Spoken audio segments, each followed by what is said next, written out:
למנסח לבני קורא משכיל.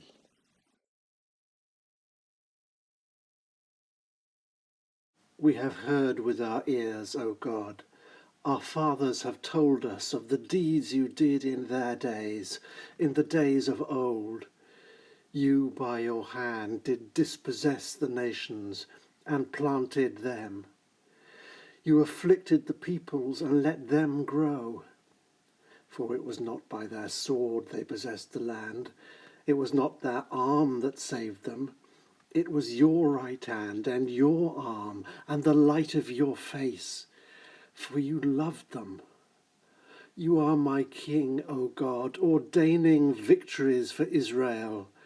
Through you we throw down our opponents. In your name we trample down those who rise against us. For I will not trust my bow. My sword will not save me. For you have saved us from our opponents and shamed those who hate us.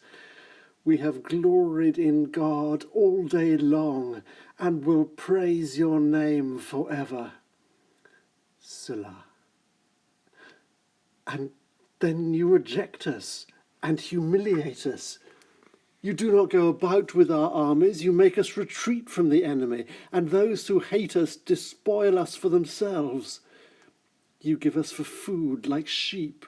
You scatter us in the nations. You sell your people for nothing. You gain nothing by their sale. You make us a joke to our neighbours, an object of scorn and derision to those who surround us. You make us a proverb in the nations, a cause for head shaking among the peoples. My shame is in front of me all day, and my face is covered with shame because of a mocking and blasphemous voice, the presence of an enemy and an avenger. All this has come upon us, though we have not forgotten you. We have not been false to your covenant. Our heart has not slid back. Our step has not turned from your path. But you have reduced us to a haunt of jackals and spread over us a shadow of death. If we had forgotten the name of our God and spread out palms to a strange God, would not God have found this out? For he knows the secrets of the heart. But no, it is for your sake we are killed all the day long. We are reckoned as sheep for the slaughter. Wake up! Why do you sleep, Lord? Wake up! Do not reject us forever. Why do you hide your face and forget our affliction and our oppression? For our soul sinks into the dust, our body is joined to the earth. Rise up, help us, redeem us because of your love. So, I mean, the structure of this psalm is really quite interesting, isn't it? Because it's, I mean, the questioning that's at the heart of it is almost kind of built into the way that it develops and relates, I mean, to the ones we were looking at before. Absolutely. I was going to say that the rhetorical questions, just like Psalms 42 and 43. I think this is an interesting psalm because in my view, it gets worse as it goes on.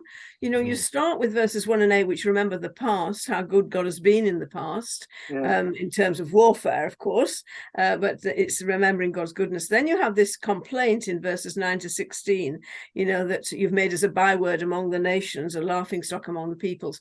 Words that actually in Jewish history, understanding, you know, has been repeated again as part of their repeated story, their repeated history. Then you have in verses 18 to 23, I think, 17 really, 17 to 22, sorry, you have this sort of protest of innocence, you know, and that's quite unusual, you know, that God is actually at fault, not them in this case. It's almost quite sort of Job-like, isn't it? Absolutely, but in corporate, you know, Psalms, this is quite unusual. And then this call at the end, verses 23 to 25, which you could argue could be 26 as well, which could be argued as being, you know, a reaching out in hope, or actually anger, where are you?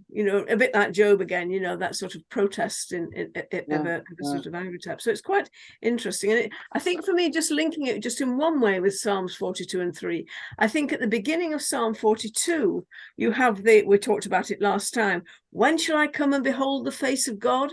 That's the issue. And so, I'm away from the temple. The end of Psalm 44, why do you hide your face? It's similar ideas of the hiddenness of God in different contexts. Yeah. Well, thank you for joining us again for these conversations. As I sort of say every time, that the starting point of them was the two books that Malcolm and I wrote during the lockdown of 2 years ago now. The first was David's Crown, which was Malcolm's 150 poems responding to the 150 Psalms, and the Book of Praises was a selection of my illustrated translations. And we've been joined the last number of talks now by Sue Gillingham, who also during lockdown finished her magnum opus, which was Psalms Through the Centuries, which was an extraordinary work going through the reception history of all the 150 Psalms. So, and that was only finished really quite recently, which is wonderful. But I mean, this questioning that you were talking about, Sue. I mean, Malcolm, you take this almost to you actually begin your poem was actually almost sort of questioning, how you're going to sort of. Well, yes, I feel the questioning, and also as Sue really rightly pointed out, that the protestation of innocence part of this psalm is really saying, it's really criticizing God. It's saying, what are you up to? Why aren't you responding to this? And as you say, it's almost peremptory at the end, wake up.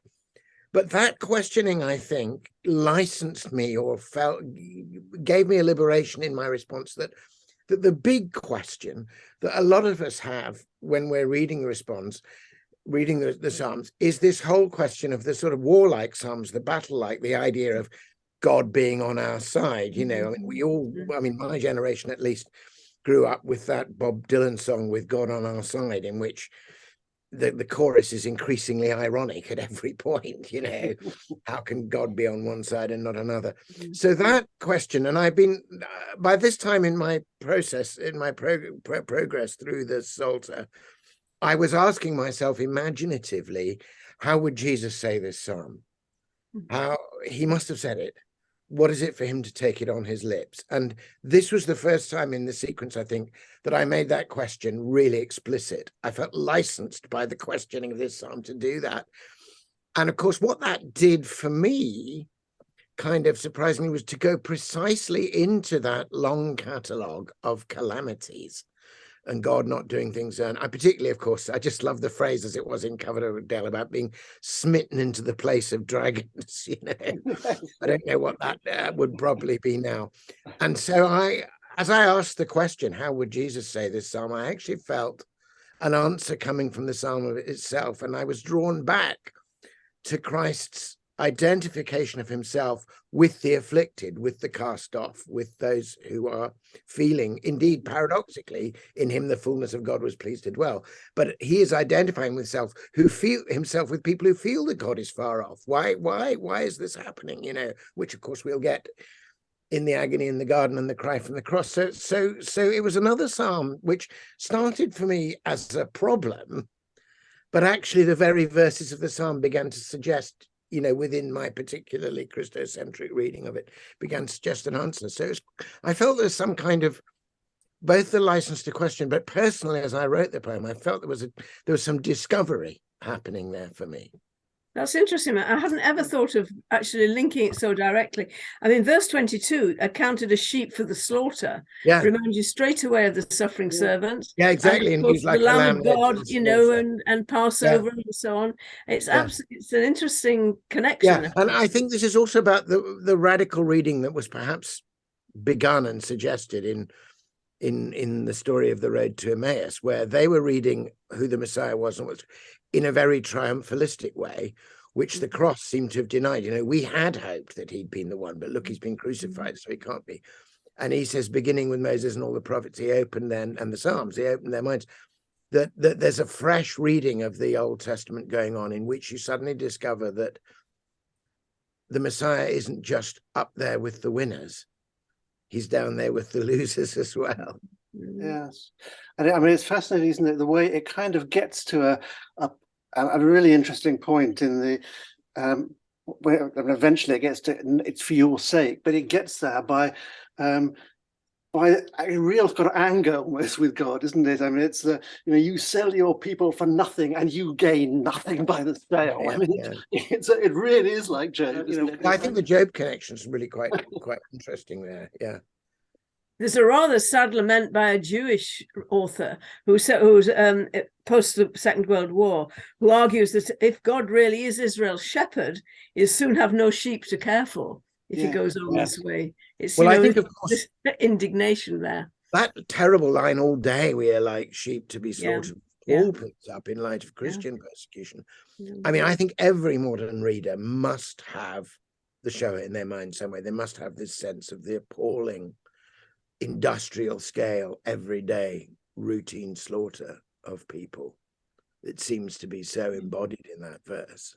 Yes, yes. But I mean, it doesn't sort of develop it in the psalm. But I mean, just that when it says, and it's for your sake that this is happening. Yeah. I mean, it's kind of, I mean, like you can see how Paul sort of is kind of reads out of that the whole that it actually there is a victory in all this. Because it's kind of suggesting that the suffering isn't just horror. It is sort of there's also an identification with God that somehow. I mean, it's really what you were getting at. I think the other thing which surprised me when I, made my own poetic response to it was that the psalm starts in a sense with accusing God of having forgotten or neglected his people. But in the end, I actually felt that we were the ones who were forgetting. That we were forgetting so much. And, that's why the poem ends, we live as if we have forgotten what's actually been done for us and what's actually been achieved for us. Yes. I mean, it was fascinating to see when because then the sort of next bit, the wake up, why do you sleep? I think you mentioned that the Levites used to sort of say that every day in the sort of temple and until they were stopped. Is that right? Yeah, no, I think it's interesting to see how it both is a regular expression of despair on behalf of the Jewish people at times of crisis, but it's also been a song of the martyrs of faith in the Christian tradition. So it's a different type of suffering, innocent suffering in a different way. But it's interesting how, despite its warfare imagery, back to Malcolm's point, it's nevertheless got a resonance way beyond that in terms of innocent suffering, Jewish and Christian, throughout history. Exactly so.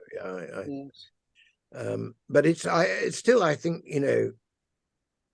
salutary that we just, when I'm having conversations, as I often used to in my chaplaincy role, with sort of atheist students who are nevertheless angry with the God who isn't there, and who are coming up with all these questions. Where is he now? Where was he during this appalling, the events of the Second World War and so on? Most of them assume that these will come to me as a Christian as entirely fresh questions that only they have thought of, and that my smug little Bible will have nothing to do with this. And they're astonished when I say, oh, well, it's good to see you quoting Psalm 44 or whatever it is. Of course, the questions are licensed to us, as it were, and embedded in the very scriptures we read, whether we're Jewish or Christian. Yes. I mean, I suppose one of the reasons why I went to the calming of the storm as it's an illustration for that was, I mean, not only just because it's the wake up is very much what the disciples are saying, but also when Jesus does wake up, his response is I mean, almost, why do you have no faith? This is where it almost feels unfair. I mean, almost drowning, and yet he kind of seems to expect them to realize this isn't actually the situation. You've got God in with you, which exactly. Which I suppose is kind of where it's sort of coming to at the end of the psalm, isn't it? That it's Now, I thought that was a great Probably connection that you made there, Roger, with the stilling of the storm and the wake up. That, you know, where in a sense the rhetorical question, the wake up, becomes the literal question to Yahweh in human form, where you asleep. You know, I thought that link worked really well. Fitting in with Malcolm's point earlier about the Christ-centered way of reading the psalm, it's this sense of God-forsakenness, you know, the God-forsakenness in warfare, God-forsakenness in persecution, God-forsakenness in the storm and the sea, and of course, rouse yourself, God-forsakenness, the cross, but actually then finally the resurrection, the raising, the rousing, the waking again. Yes. And I think you mentioned, so that in the mystery plays, this was the psalm that was quoted by the angels at the tomb of Christ. And there's some lovely illustrated psalters where you have David standing by a tomb and the tomb of Christ, saying to Christ, "Rouse yourself, wake up." Oh, that's brilliant. Clued-up psalter, Russian, psalter, but I mean, the other thing I was wrestling with in this my response to this psalm is that it does start in this very, if you like, tribal sectarian way, this us and them, you should be for us and against them. And that's difficult for us. So my response is, when I was thinking about Christ, there's quite a lot in it about his holy battle was not for one side or the other, but for the world he loved, and all shall be made alive in Christ. I was trying to take the energy of the psalm and wrest it from, if you like, the sectarian strife and put it back into this universal strife against evil itself. Well, perhaps it'd be a good point to hear the poem. Okay, so we are Psalm 44, Deus Auribus. The living fountain whence I drink my fill must rise in me before I sing this psalm. How could it ever be God's holy will to raise an army, to inflict the harm, the special horror of a holy war? How could we ever conquer in his name? Oh, Jesus, did you sing this psalm before you girded strength to brave your agony, to fight the only holy battle for the world you loved, and heal the misery of all mankind? As for us, you were smitten into the place of dragons. Victory was won for all of us, as it is written, and so in Christ shall all be made alive. And still we live as if we had forgotten.